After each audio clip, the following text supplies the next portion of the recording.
minta agar jenazahnya jangan dibawa. Maka sambungan hadis tadi, setelah orang saleh mengatakan qaddimuni qaddimuni, percepatlah aku. Orang yang mati maksiat mengatakan ya wailaha ila aina yazhabu biha, celakalah, kemana engkau mau membawa aku? Jangan bawa. Kenapa jangan bawa? Karena dia takut siksa dimulai.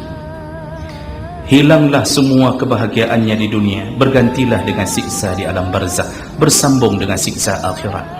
Begitulah teriakannya, dan kata Rasulullah SAW, teriakannya membahana di seluruh alam.